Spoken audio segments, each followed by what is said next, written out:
চরিত্র সবারই ভালো, শুধু ধরা খাওয়ার আগ পর্যন্ত। ধরা বললেই তো হয়ে যাবো লুচ্চা। কি বলছিস তুই?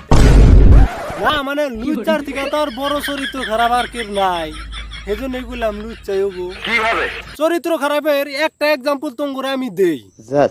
যেমন ধরো তোমার গার্লফ্রেন্ডই তোমাকে বললো যে তুমি আমাকে কিভাবে দেখতে পছন্দ করো, তুমি যে কোনো একটা ড্রেসের কথা বলবে, তোমাকে আমি এই ড্রেসটাই দেখতে পছন্দ করি।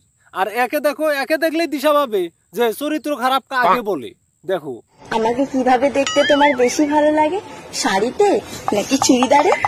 ল্যাংটো হলে। তাহলে তোমরা এবার কি বুঝলে? হ্যাঁ, লুচ্চার থেকে এই দুনিয়ার মধ্যে বড় চরিত্র খারাপ মানুষের আছে আরো? না। তো তাহলে তো আর আমি কোনো ভুল বলি নাই, ঠিকই বলেছি। ঠিকই বলি, কিন্তু মাঝে মাঝে অল্প আমি বেশি করে বলে ফেলি, এটাই আমার চরিত্র অল্প খারাপ।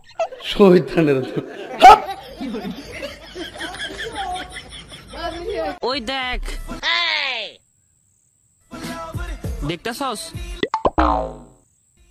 এইভাবে দেখিস না, প্রেমে পড়ে যাবি। আবার একবার কয় দেখ দেখ, আবার কয় যে দেখলি প্রেমে পড়বি, প্রেমে পড়বি। কি খাচ্ছুনি মহিলা কওছে। হ্যাঁ, দেখ পারো কয়, আবার কয় যে প্রেমে পড়বি। প্রেমে তো পড়বো, এই বয়সে যদি প্রেমে না পড়ি আর কবে পড়বো? হ্যাঁ, এমনি তো প্রেমে পড়ার সময়। প্রেমে পড়বো। I love you. I am তো অবাক।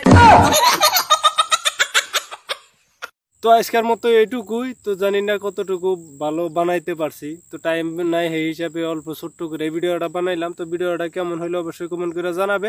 আর ভিডিওটা ভালো লাগলে অবশ্যই লাইক, কমেন্ট আর চ্যানেলটা সাবস্ক্রাইব করবে, আর আমার নামটা মনে রাখবে। ঠিক আছে?